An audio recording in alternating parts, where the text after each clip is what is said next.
Hello everybody, welcome to unique study centre.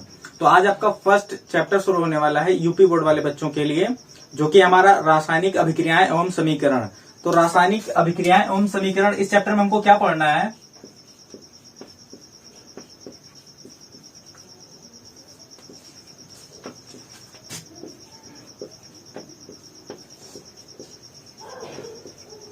रासायनिक अभिक्रिया क्या होती है, ये डेफिनेशन हम इसका देखेंगे, और फिर उसके बाद ये कितने प्रकार का होता है।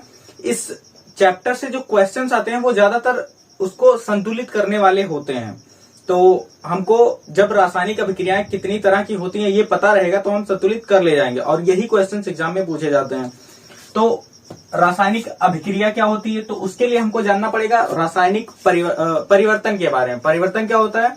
दो तरह का होता है, एक होता है भौतिक परिवर्तन और एक होता है रासायनिक परिवर्तन। कोई भी रासायनिक परिवर्तन ही रासायनिक अभिक्रिया होती है। और रासायनिक परिवर्तन में क्या होता है कि चीजें एक बार जब हो जाती हैं अनुत्क्रमणीय होती हैं अभिक्रियाएं। ये मतलब एक बार जो चीज बन जाएगी फिर दोबारा वो चीज हमको नहीं मिलेगी। उदाहरण अगर हम देखें तो दूध से दही का बनना ये एक अनुत्क्रमणीय अभिक्रिया है, एक रासायनिक परिवर्तन है। तो ये भी क्या होगा? एक रासायनिक अभिक्रिया होगा। तो रासायनिक अभिक्रिया की अगर हम परिभाषा लिखेंगे,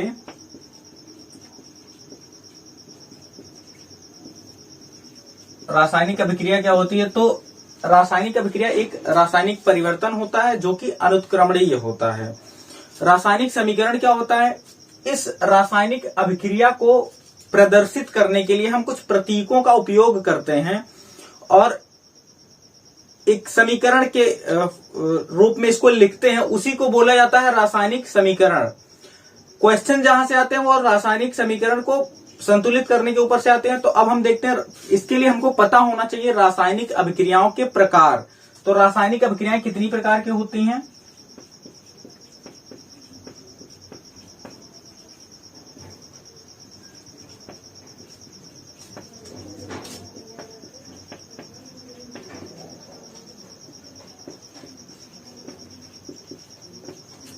सबसे पहला एक आपका आता है, 5 ही तरह से हम क्लासिफाई करके इसको रख सकते हैं, और भी बहुत सारे होते हैं, लेकिन जो हमको इस फर्स्ट चैप्टर में पढ़ना है, जो आपके सिलेबस में, वो 5 है। उसमें से पहला जो है वो है संयोजन अभिक्रिया।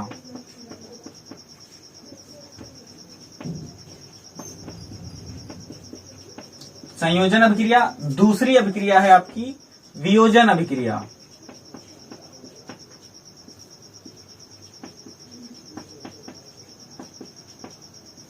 फिर उसके बाद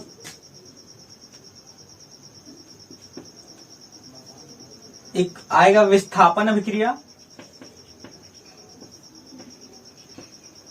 और एक आएगा द्विविस्थापन अभिक्रिया।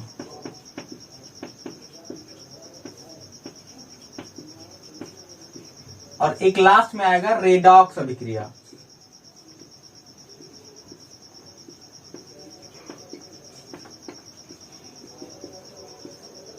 अब रेडॉक्स अभिक्रिया में क्या होता है? दो रिएक्शंस होते हैं, दो अभिक्रियाएं होती हैं, एक ऑक्सीकरण होता है, एक अपचयन होता है। तो अभी उसके बारे में हम देखेंगे क्या क्या होता है। तो सबसे पहला जो हमारा अभिक्रिया है संयोजन अभिक्रिया। अब संयोजन अभिक्रिया का मतलब क्या होता है कि यहाँ पे क्या होती है, चीजें संयुक्त हो रही होती है, मतलब कंबाइन हो रही होती हैं। तो संयोजन अभिक्रिया उस अभिक्रिया को बोलते हैं जहां पे अब जो भी जब अभिक्रिया लिखी जाती है, कोई भी रासायनिक समीकरण लिखा जाता है, तो ये जो तीर बना होता है, तीर के इस तरफ होता है अभिकारक और तीर के इस तरफ होता है उत्पाद। अब संयोजन अभिक्रिया क्या होता है? इस तरफ क्या होंगे? संयोग होना है इस अभिक्रिया में। तो 2 या 2 से अधिक अभिकारक रहेंगे और वो संयुक्त होकर के एक एकल प्रोडक्ट एकल उत्पाद बना रहे होंगे, और इसी को बोलते हैं संयोजन अभिक्रिया।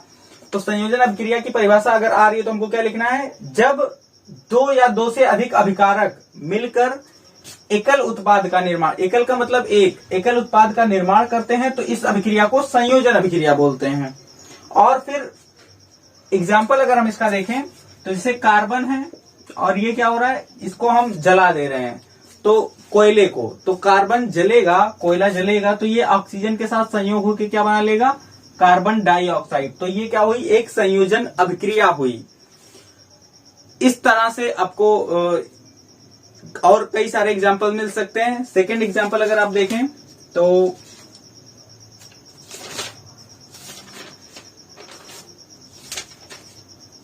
हाइड्रोजन और ऑक्सीजन का संयुक्त होना है ना। हाइड्रोजन और पानी, ये दोनों संयोग होकर क्या बना लेंगे, हाइड्रोजन और ऑक्सीजन संयोग होकर क्या बना लेंगे, पानी बना लेंगे। अगर इसको आपको बैलेंस करना है, हाँ बैलेंसिंग जो पूछा जाने वाला है, पहले अभिक्रियाओं के प्रकार देख ले, तो उसके बाद अभी हम देखेंगे कि बैलेंस इनको करना कैसे है। तो बैलेंस करने में हमको एक चीज देखना होता है, इस तरफ के जो परमाणु होते हैं वो और उत्पाद के जो परमाणु होते हैं उनमें दोनों की संख्या बराबर होनी चाहिए। तो यहां पे ये हो गया संयोजन अभिक्रिया। परिभाषा क्या होगी कि जब दो या दो से अधिक अभिकारक मिलकर एकल उत्पाद का निर्माण करते हैं तो इस प्रकार की अभिक्रिया को संयोजन अभिक्रिया कहते हैं, और ये उसका उदाहरण हो गया। उसके बाद आएगा वियोजन अभिक्रिया। वियोजन अभिक्रिया बस बिल्कुल इसी का उल्टा होता है, और इसमें क्या होगा, संयोजन में दो मिल करके एक बन रहे होते हैं, वियोजन में एक से कई सारे बन रहे होते हैं, तो वो होता है वियोजन अभिक्रिया। परिभाषा अगर आपको लिखनी है तो वे अभिक्रियाएं जिनमें एकल अभिकारक दो या दो से अधिक उत्पाद में टूट जाता है, इस अभिक्रिया को हम वियोजन अभिक्रिया बोलते हैं। एग्जाम्पल अगर हम देखें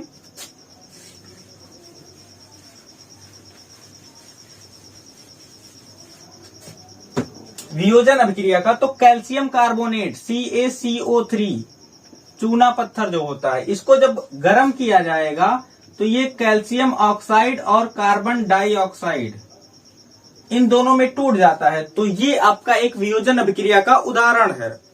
फिर उसके बाद विस्थापन अभिक्रिया क्या होती है। विस्थापन अभिक्रिया पढ़ने के लिए आपको विद्युत रासायनिक श्रेणी पता होनी चाहिए। विद्युत रासायनिक श्रेणी क्या होती है, विद्युत रासायनिक श्रेणी एक अरेंजमेंट है, एक तत्वों को व्यवस्थित किया गया है जिसको हम विद्युत रासायनिक श्रेणी बोलते हैं, और वो किस आधार पे, उनकी सक्रियता के आधार पर व्यवस्थित करके रखा गया है, उसको बोलते हैं विद्युत रासायनिक श्रेणी। तो अगर पूछा जाता है कि विद्युत रासायनिक श्रेणी क्या होती है, तो हम क्या लिखेंगे कि तत्वों को उनकी सक्रियता के आधार पर घटते क्रम में, मतलब सक्रियता उनकी घट रही है, तत्वों को उनकी सक्रियता के आधार पर घटते क्रम में रखा गया है, इस श्रेणी को विद्युत रासायनिक श्रेणी बोलते हैं। और उसमें जो एलिमेंट्स आते हैं वो किस तरह से आते हैं, तो उसमें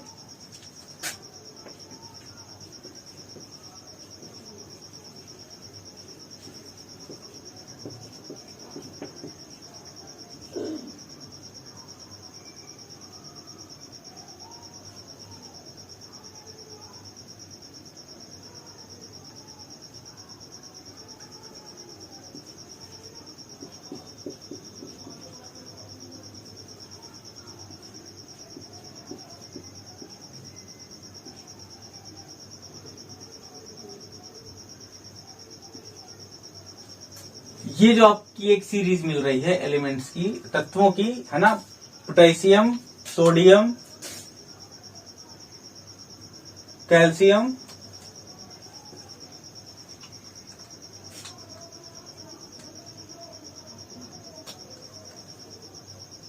यहाँ पे देख लीजिएगा, और ऊपर कैल्शियम पड़ता है या कौन सा पड़ता है ना, बुक में दिया होगा इलेक्ट्रोकेमिकल सीरीज, तो ये शायद ऐसा कुछ होता है, कैल्शियम या पोटेशियम जो भी है ऊपर नीचे सोडियम के, इस तरह से अरेंज करके रखा गया है, और इसको बोलते हैं विद्युत रासायनिक श्रेणी।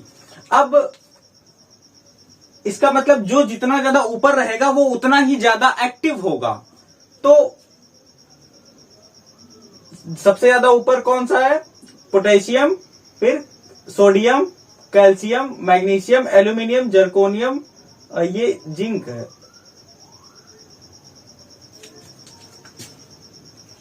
फिर आयरन, कैडमियम, प्लेटिनम, हाइड्रोजन,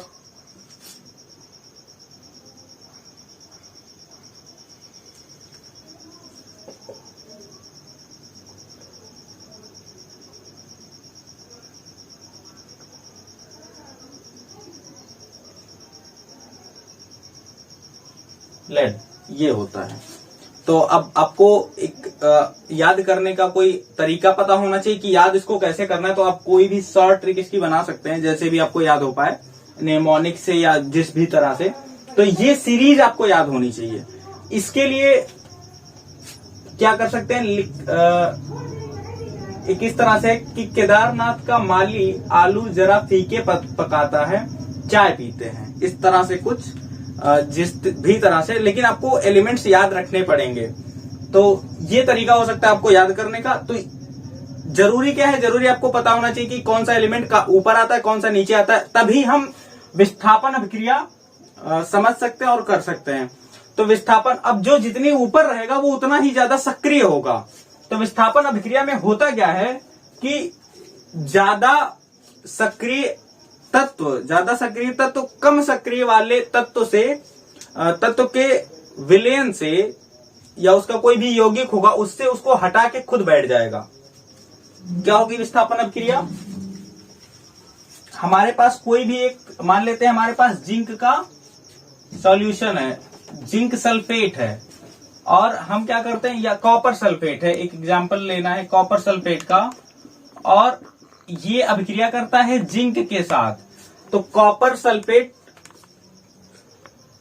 अभिक्रिया कर रहा है जिंक के साथ।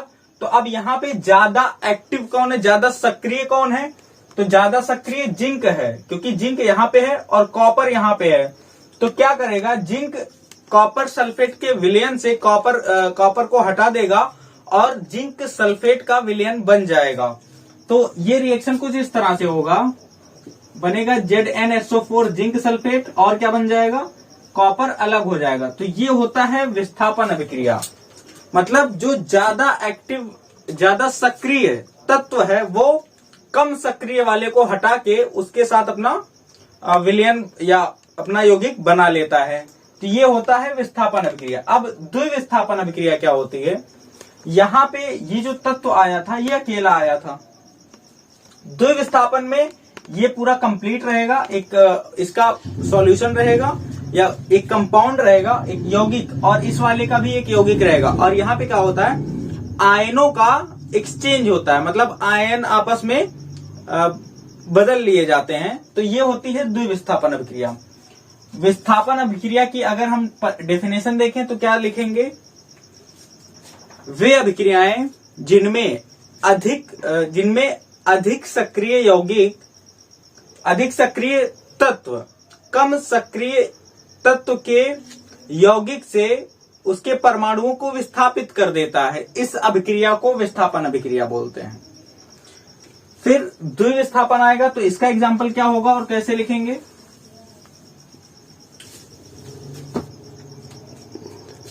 एग्जाम्पल लेते हैं कैल्शियम या सोडियम सल्फेट और बेरियम क्लोराइड।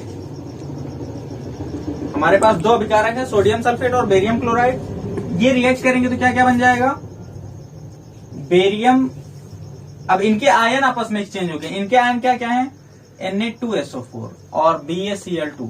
तो ये 2Na+ बनेगा और ये SO4 -2 बनेगा, और ये हो जाएगा Ba+2 और ये Cl 2Cl-। अब इसका जो धनात्मक आयन, धन आयन जो होगा वो इसके ऋण आयन के साथ जुड़ जाएगा, और इसका ऋण आयन इसके धन आयन के साथ जुड़ जाएगा। तो मतलब ये और सोडियम और क्लोरीन ये दोनों जुड़ के सोडियम क्लोराइड बनाएंगे, और बेरियम और सल्फेट ये दोनों मिलकर के बेरियम सल्फेट बनाएंगे। तो यहाँ पे हमको क्या मिलने वाला है, 2NaCl और प्लस BaSO4 ये मिलने वाला है। ये होता है आपका द्विविस्थापन अभिक्रिया। अब यहाँ पे क्या हो रहा है, आयन का एक्सचेंज हो रहा है। तो आयनों का जहां पे विनिमय एक्सचेंज होगा उसी को क्या बोलेंगे, द्विविस्थापन अभिक्रिया बोलेंगे। फिर और उसके बाद इसको हम प्रिसिपिटेट या फिर प्रेसिपिटेशन रिएक्शन भी बोलते हैं। प्रेसिपिटेशन का मतलब हमको एक सॉलिड अनसॉल्युबल सब्सटेंस मिलता है, मतलब एक अघुलनशील पदार्थ मिलता है जो घुलता नहीं है, उसको हम क्या बोलते हैं, अवक्षेप बोलते हैं। तो इसको अवक्षेपण अभिक्रिया भी बोलते हैं ना, प्रेसिपिटेशन या फिर अवक्षेपण अभिक्रिया बोलते हैं। और द्विविस्थापन अभिक्रिया में अवक्षेप प्राप्त होता है, इसलिए इसको अवक्षेपण अभिक्रिया बोलते हैं। और अवक्षेप बोलते किसको है, एक अघुलनशील पदार्थ मिलता है उसको अवक्षेप बोलते हैं। फिर उसके बाद आता है रेडॉक्स अभिक्रिया। रेडॉक्स अभिक्रिया में ऑक्सीकरण और अपचयन आता है। अब ऑक्सीकरण और अपचयन क्या होता है हम ये देखते हैं।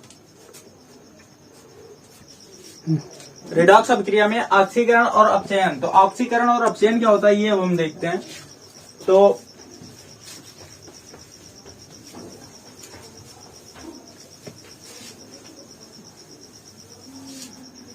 तीन पॉइंट बस आपको याद रखने हैं ऑक्सीकरण और अपचयन के लिए कि ये होता क्या है।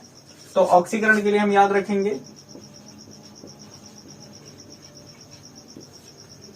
और अपचयन के लिए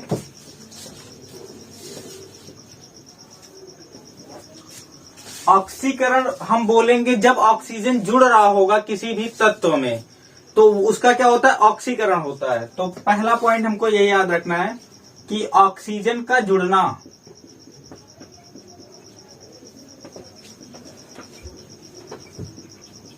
ये ऑक्सीकरण होता है। अपचयन ऑक्सीकरण का बिल्कुल उल्टा होता है। तो अभी आगे पॉइंट्स हमको मिलेंगे कि क्या होता है। दूसरा हाइड्रोजन का निकलना,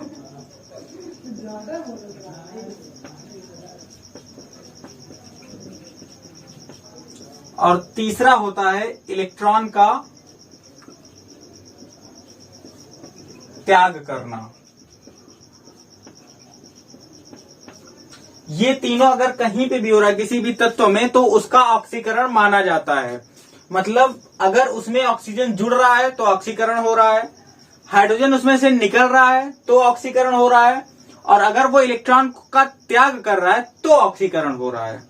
उसके बाद अपचयन में क्या होता है, बिल्कुल इसी का उल्टा होता है। तो ऑक्सीजन अगर इसमें जुड़ रहा है तो इसमें क्या होगा, ऑक्सीजन का त्याग करेगा या ऑक्सीजन निकलेगा, है ना। तो पहला पॉइंट इसमें बन जाएगा ऑक्सीजन का निकलना।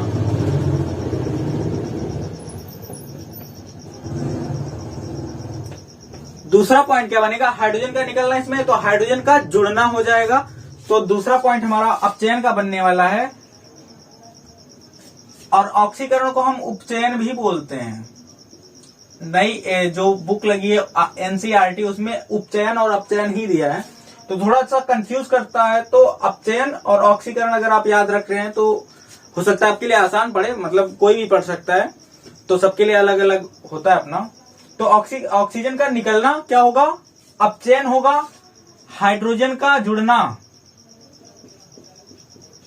क्योंकि अगर इसमें हाइड्रोजन निकल रहा है तो इसमें हाइड्रोजन जुड़ेगा। हाइड्रोजन का जुड़ना क्या होता है, अपचयन होता है। और फिर उसके बाद इलेक्ट्रॉन का त्याग करना, तो इसमें क्या होगा, इलेक्ट्रॉन ग्रहण करना।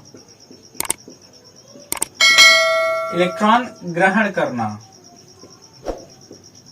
ये होता है अपचयन। अब रेडॉक्स अभिक्रिया क्या होती है, ऐसी अभिक्रिया जिसमें ऑक्सीकरण और अपचयन एक साथ होता है, उस अभिक्रिया को रेडॉक्स अभिक्रिया बोलते हैं। और ऑक्सीकरण और अपचयन क्या होता है ये अब हमको पता चल चुका है। एग्जाम्पल अगर हम देखें इनका, तो ऑक्सीकरण क्या होगा, बिल्कुल आसान सा, कार्बन का जलना क्या है, एक ऑक्सीकरण अभिक्रिया है। CO2 बनता है, मतलब कार्बन में कार्बन ऑक्सीजन जुड़ जाता है और कार्बन डाइऑक्साइड बन जाता है। तो ये होता है ऑक्सीकरण। इसका एग्जाम्पल देखें, या फिर एक और एग्जाम्पल ले सकते हैं। कॉपर है, कॉपर को हम क्या करते हैं, उसको जब हीट करेंगे, जब गर्म करेंगे तो ये क्या बनाएगा, कॉपर ऑक्साइड बनेगा। क्वेश्चन एक मिलता है इस पे कि तांबे के छोटे छोटे टुकड़े हैं ना, तांबे की छीलन है, उसको जब गर्म किया जाता है तो उसका रंग काला हो जाता है। लेकिन जब फिर उस पर हाइड्रोजन गैस प्रवाहित की जाती है फिर वो अपने ही रंग में आ जाता है। ऐसा क्यों होता है इसको एक्सप्लेन करना रहता है। तो जब कॉपर के टुकड़ों को गर्म किया जाता है तो वो ऑक्सीजन की उपस्थिति में क्या बना लेते हैं, कॉपर ऑक्साइड बना लेते हैं।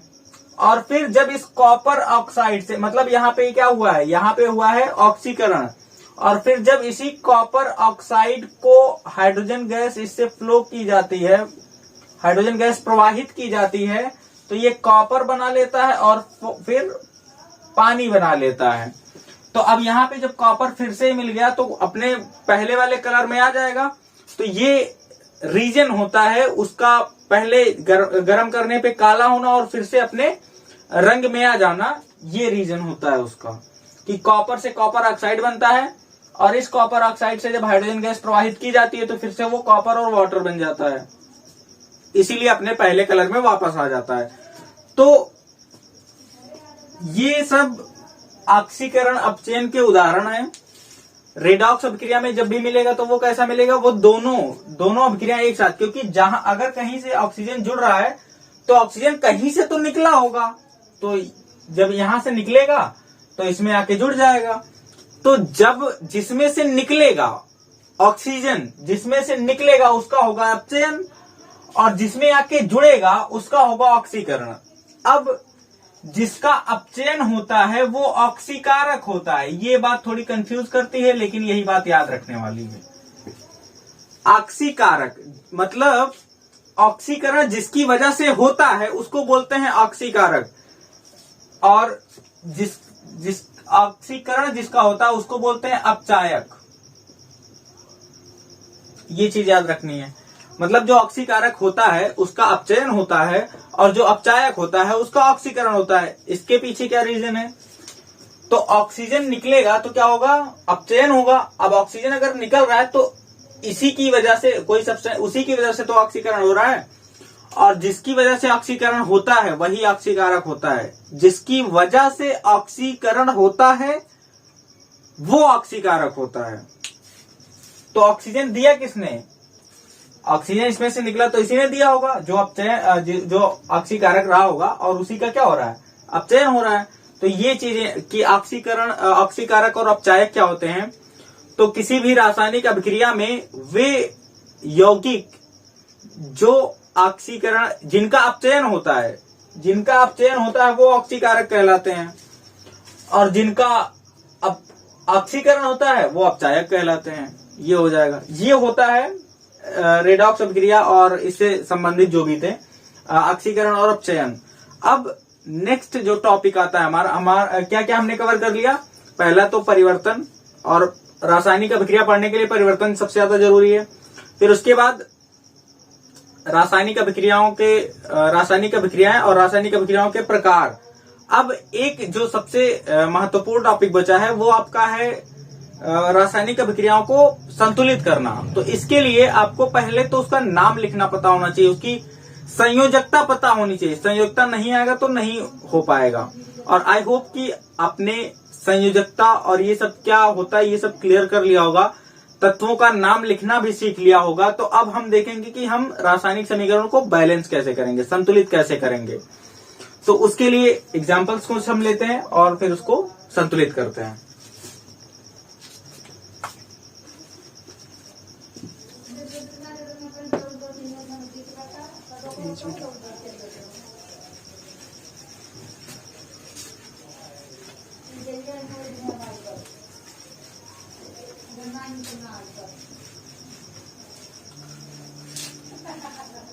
हमारे पास संतुलित करने के लिए जो एग्जाम्पल है वो पहला एग्जाम्पल हम देखते हैं। एक और टॉपिक आपका छूट रहा है इसमें,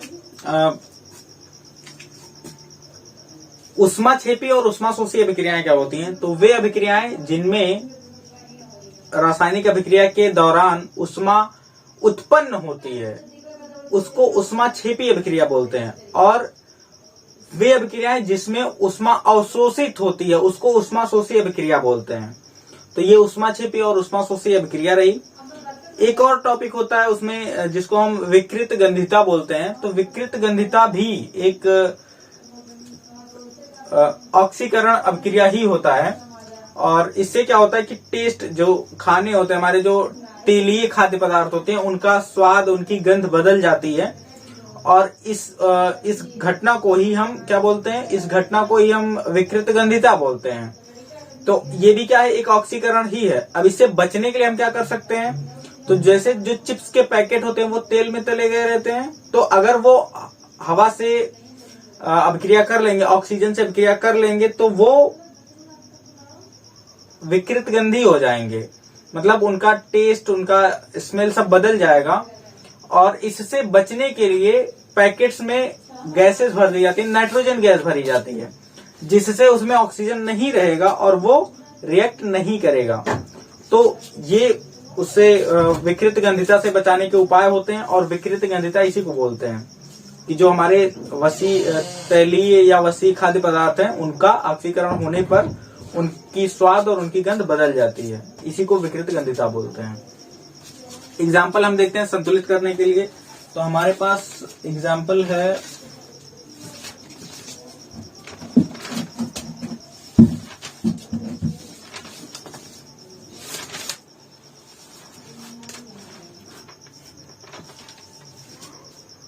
BaCl2 और Al2SO4।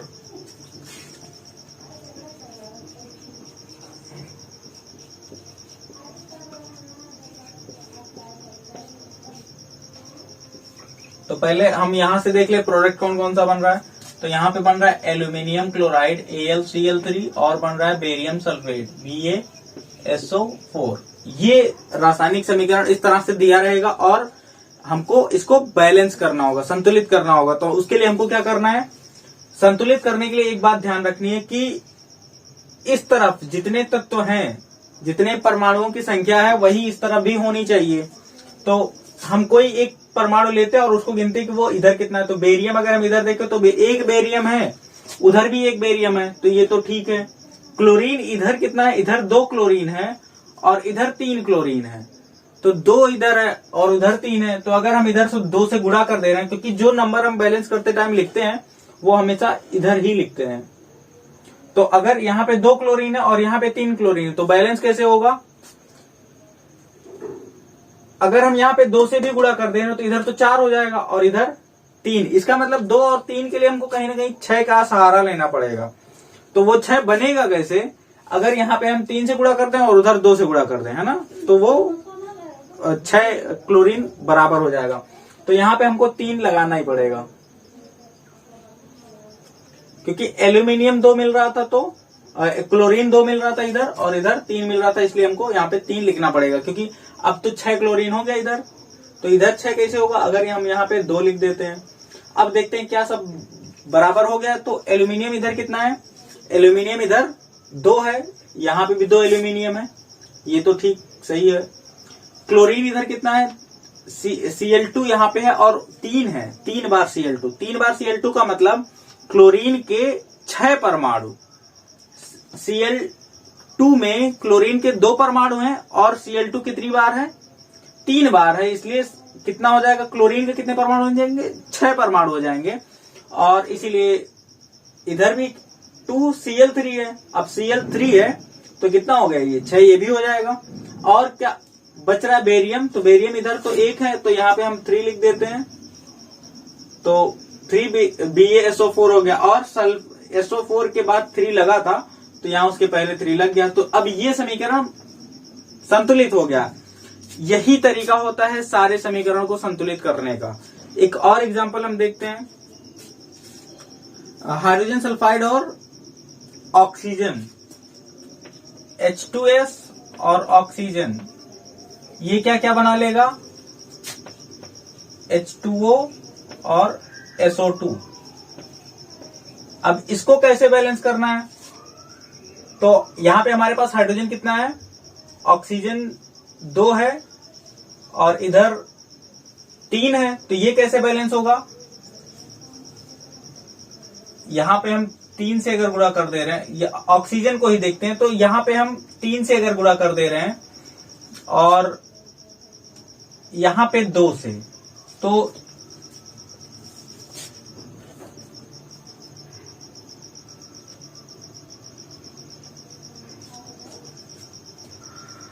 यहाँ पे 4 और 5, तो ये इस तरह से तो होगा नहीं। फिर अच्छा, क्या हाइड्रोजन और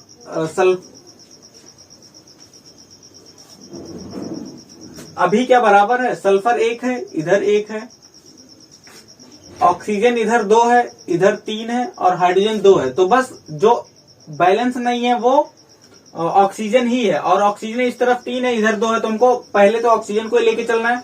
इधर 2 इधर 3, तो इसका मतलब कैसे बैलेंस होगा, तो अगर यहाँ पे हम 2 लगा देते हैं तो इधर 4 हो जाएगा और यहाँ पे 2 और यहाँ पे 2 तो क्या बैलेंस हो जाएगा? हाइड्रोजन 4, हाइड्रोजन तो ठीक है, ऑक्सीजन 4, इधर ऑक्सीजन भी 4, सल्फर 2 हो जा रहा है, तो ये सल्फर हमारा गड़बड़ हो रहा है। तो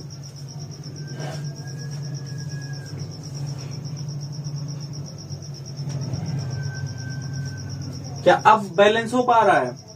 हाइड्रोजन 4, यहां पे 4, और सल्फर यहां पे 2, यहां पे भी 2, और ऑक्सीजन यहां पे 2 और यहां पे 4, तो 6 हो गए, यहां पे 6। तो इस तरह से बैलेंस होगा।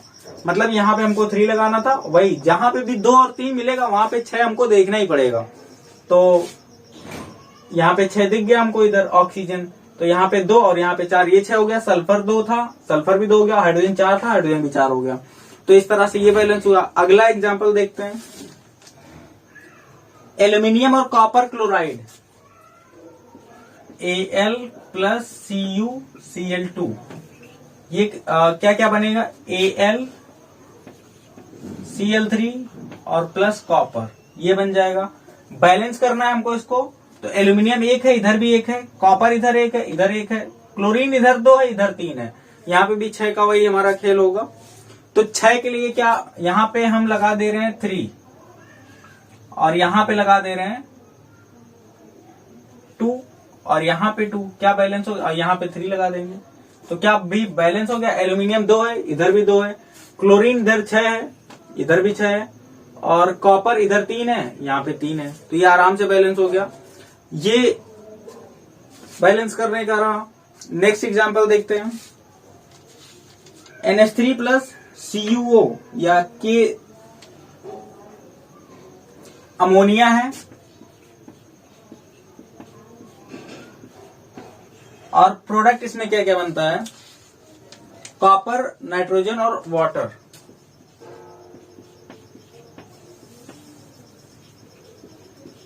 गिन लेते हैं क्या बैलेंस है। कॉपर 1 है, ठीक है, ऑक्सीजन भी 1 है, ये भी सही है। नाइट्रोजन कितने हैं? नाइट्रोजन इधर यहाँ पे 1 है और यहाँ पे 2 है।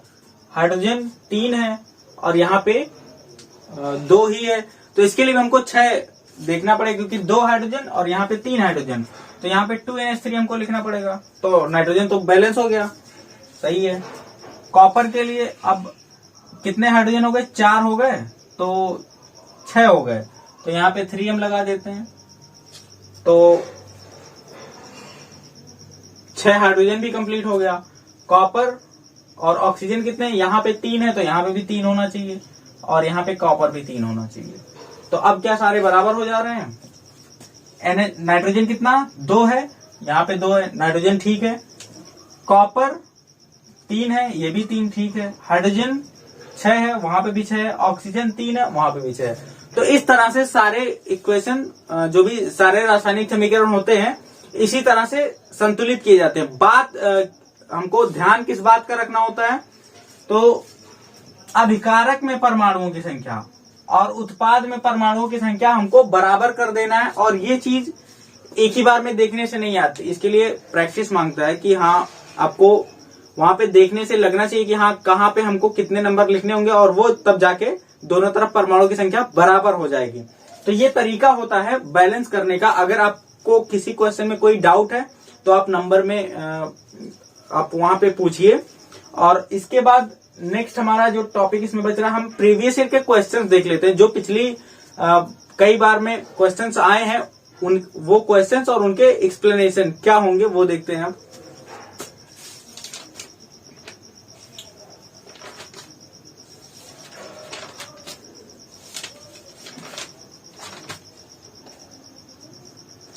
हाँ, एक क्वेश्चन ये पूछा जाता है कि जब कॉपर सल्फेट में लोहे की कील को डुबोया जाता है तो उसका रंग क्यों बदल जाता है? मतलब कॉपर सल्फेट रहेगा और इसमें हम क्या डुबो रहे हैं? लोहे की कील को डुबो रहे हैं, तो इसका रंग बदल जाता है। तो ये अभी जब हमने विस्थापन अभिक्रिया पढ़ा था, तो विस्थापन अभिक्रिया में क्या होता है कि एक जो अधिक सक्रिय तत्व है वो कम सक्रिय तत्व के यौगिक से उसको हटा देता है, उसके विलयन से उसको हटा देता है और अपना सॉल्यूशन, अपना विलयन बना लेता है। इसको हम विस्थापन अभिक्रिया बोलते हैं। तो यहाँ पे कुछ ऐसा ही होता है, जो आयरन है वो आयरन सल्फेट बना लेता है और कॉपर विस्थापित हो जाता है। अब इसका रंग दूसरा होता है, तो इसीलिए कॉपर सल्फेट और इधर आयरन सल्फेट, तो दोनों, इसीलिए उसका कलर क्या होता है, हल्का हो जाता है। पहले गाढ़ा मतलब एक डार्क कलर का रहता है, थोड़ा सा ब्लू ग्रीन कलर में मिलता जुलता, और फिर वो क्या होता है, थोड़ा सा फीका कलर हो जाता है जब वो आयरन सल्फेट बना लेता है। तो इसी वजह से इसका कलर बदल जाता है। क्यों? क्योंकि यहाँ पे कॉपर सल्फेट से क्या बन रहा होता है, आयरन सल्फेट बन रहा होता है, तो इसलिए कलर उड़ जाता है उसका। फिर नेक्स्ट क्वेश्चन है,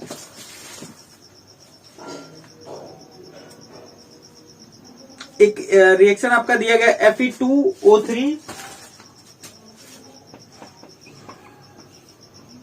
और प्लस 2Al, और इसमें जो उत्पाद बन रहे हैं वो Al2O3 और प्लस 2Fe। इस अभिक्रिया के बारे में पूछा गया है कि ये किस तरह की अभिक्रिया है, संयोजन है, वियोजन है, द्विविस्थापन है या फिर विस्थापन अभिक्रिया है। तो ये इसका आंसर आप लोग ट्राई करिए खुद से करने का कि Fe2O3 प्लस 2Al और बन रहा है Al2O3 प्लस 2Fe। तो इस अभिक्रिया में, ये अभिक्रिया जिन लोगों ने विस्थापन चुना है वो उनका सही है कि ये अभिक्रिया विस्थापन है, क्योंकि ऑक्सीजन आयरन से हट करके एल्यूमिनियम में आके जुड़ जा रहा है और फिर आयरन अलग हो जा रहा है, तो ये एक विस्थापन अभिक्रिया है। तो एमसीक्यू का एक क्वेश्चन था। फिर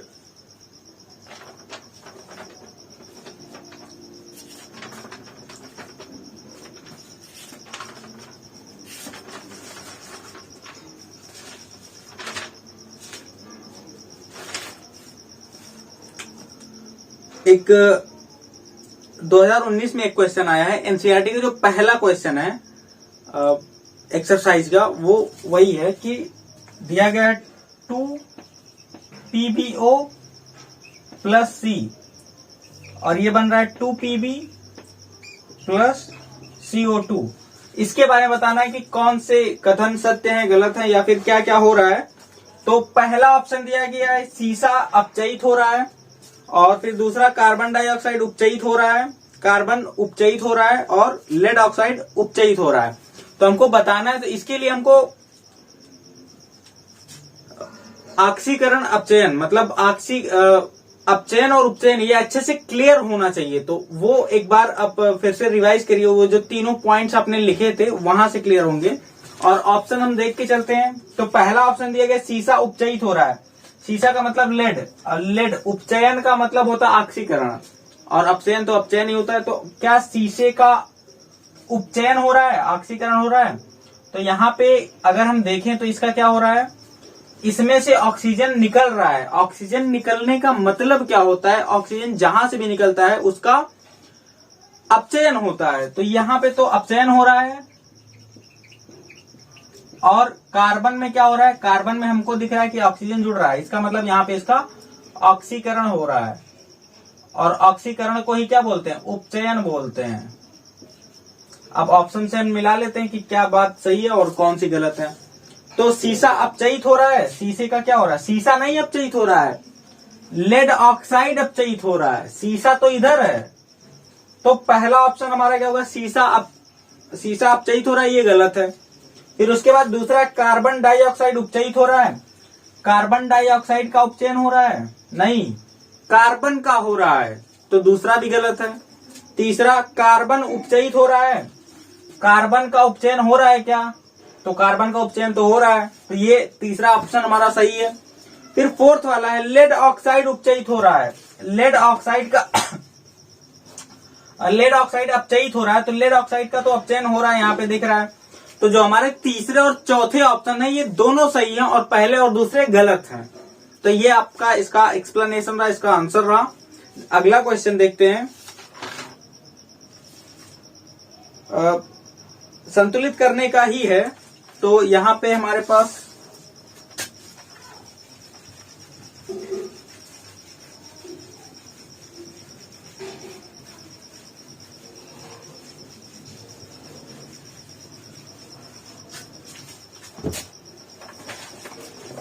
जो कि 2019 में ये क्वेश्चन आ चुके हैं। HNO3 नाइट्रिक एसिड है प्लस कैल्शियम हाइड्रोक्साइड और बन रहे हैं कैल्शियम नाइट्रेट प्लस वाटर। तो अब इसको संतुलित करना है, तो हम देख लेते हैं कि क्या वही उसके जो अभिकारक में परमाणुओं की संख्या और उत्पाद में परमाणुओं की संख्या बराबर होनी चाहिए। तो उसके लिए हम क्या करेंगे, देखते हैं कि क्या बराबर है। तो यहाँ पे NO3 अगर हाइड्रोजन कितने हैं, इधर 1 है और उधर यहाँ पे इधर ये 2, तो कुल मिला के 3 है, उधर तो 2 ही है। कैल्शियम इधर 1 है, उधर भी 1 है, ठीक है। ये जो NO3 है वहां पे 2 है, तो अगर हम यहाँ पे 2 लगा देते हैं तो क्या अब बैलेंस हो जा रहा है। ऑक्सीजन हमारे पास, और यहाँ पे अगर 2 लगा दे रहे हैं तो ऑक्सीजन हमारे पास 4 हो गया। यहाँ पे 2, यहाँ पे 2, यहाँ पे ये भी 4 हो गया। NO3 वहां पे 2, इधर 2, Ca इधर 2, इधर 1 है, उधर भी 2 1 है। और ऑक्सीजन यहाँ पे 2 और यहाँ पे 6, 2 8, और यहाँ पे ये 6 यहाँ पे और 2 यहाँ पे। तो इस तरह से बैलेंस हो गया। आप एकदम एक एक परमाणुओं को भी देख के गिन सकते हैं, या फिर आप चाहें तो NO3 को देख ले रहे हैं तो भी बैलेंस हो जा रहा है। तो ये उसका बैलेंस इक्वेशन रहा। तो हमको क्या लिखना था, यहाँ पे बस 2 लिखना था और इधर 2 यहाँ पे लिखना था। इस तरह से बैलेंस किया जाएगा। इसी का अगला क्वेश्चन है NaOH plus H2SO4। Sodium hydroxide है प्लस H2SO4 है। अब सोडियम हाइड्रोक्साइड क्या होता है, एक क्षार होता है, और सोडियम हाइड्रोजन या सल्फ्यूरिक एसिड क्या होता है, एक अम्ल होता है। और जब भी ये रिएक्ट करेंगे तो क्या बनेगा, एक सॉल्ट बनेगा और वाटर बनेगा। तो जो हमारा यहाँ पे सॉल्ट बनता है वो Na2SO4 और प्लस H2O बनता है। अब इसको अगर संतुलित करना है तो हम हाइड्रोजन, सोडियम और सल्फेट इन सबको गिन लेते, तो यहाँ पे 2 हमारे पास लग जाएगा, Na2 बन जाएगा। SO4 एक ही बार है तो वो भी बैलेंस है, और H2O तो क्या ये हाइड्रोजन, यहाँ पे 2 हाइड्रोजन और इधर, तो यहाँ पे 2 लग जाएगा, 4 हाइड्रोजन और 2 ऑक्सीजन, ये भी बैलेंस हो गया। तो इस तरह से बैलेंस करना है हमको।